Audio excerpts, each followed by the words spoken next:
ইয়াৰ তিনিটা পাতত তিনিটা আছে নহয়, তিনিটা কোঠালি ভিতৰত হয় নে নহয়? বস্তু ইয়াত দিছে। ইয়াৰ চুইচ গেট হ'ল এইখিনি যোনটো আছিলে, এইখিনি এটা এইটো নৰ্মেলৰ হিচাপতহে দিয়া হৈছে। সেইটোতো মই চাইছোঁ ৰটৰ কিমান এমৰ আছে, সেইটোতো যোনটো আছে থেটটো সেইটো যে ঘোঁৰাটোতো সেইটো তললৈকে নমাটো, এইটো কোনো এইটো কাৰণতো নাথাকিব। এইখিনি যোনটো RCCৰ এইটো RCCয়ে দিলে ঠিকে আছে, কিন্তু এই ছাইডত যোনটো দিব লাগে এইফালৰ পানী ব্ৰহ্মপুত্ৰৰ এইফালৰ পানী দিটো সেইটো আছে। এইটো ছিষ্টেম হ'ল আপোনাৰ এইটো পূৰা কমচে কম কমটি হ'লে আপোনাৰ 30-40 ফুটমান এইটো ছাইডত এইটো RCC ৱাল হ'ব লাগিছিলে, এইখিনি RCC ৱাল হ'ব লাগিছিলে যোনটো সেই গলিত আছিলে।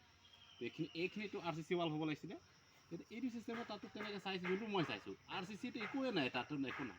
এইখিনি যোনটো ৱাল আছে এনেই প্লেন হৈ আছে, মাটি খালি ইয়াত লাগি প্লেন হৈ আছে, যোনটো মাটি খুহি গ'ল, যোনটো হ'ল চুইচ গেটটো এইটো থাকি গ'ল সেই বক্সটোত, কিন্তু ইয়াৰ পৰা খালী হৈ আছে। কিয় কাৰণে ইয়াত RCC ৱাল নাই, ইয়াৰ লগত কানেকশ্যন কোনো একো নাই তাত, এইটো সেফগাৰ্ড নাই। সেইটো কাৰণে এইখিনি এইটো হ'ল সৰু নদী নহয় যে অকণমান এইটো পানী এতিয়া আহিব, সেইটো ডাঙৰ ব্ৰহ্মপুত্ৰ হয়। সেইটো গম পাব লাগে, য'ত আগতে সেই কয় এইখিনি বনাই থাকোঁতে ব্লক কৰা নাছিলে এটা মাঠৰি, সেইখিনি জেগা এটা আকৌ সেইখিনিও এটা RCC ৱাল কৰি সেইখিনি এটা লোহা ডাঙৰকৈ যে লোহাবিলাক সেইবিলাক পাতি দি পেলাই সেইখিনিও গেট হ'ব লাগিছিল। সেইটো গেট নাই। এই মুখটো যে এইটো যে এইটো ঢালাই আহিব লাগে, তাকে এইটোতো ঢালাই থাকিব না, এইফালতো হ'ব, এইটোতো ঢালাই থাকিব, কিন্তু এয়াৰ যোনটো আছে ইয়াৰটোতো একো প্ৰটেকশ্যন নাই।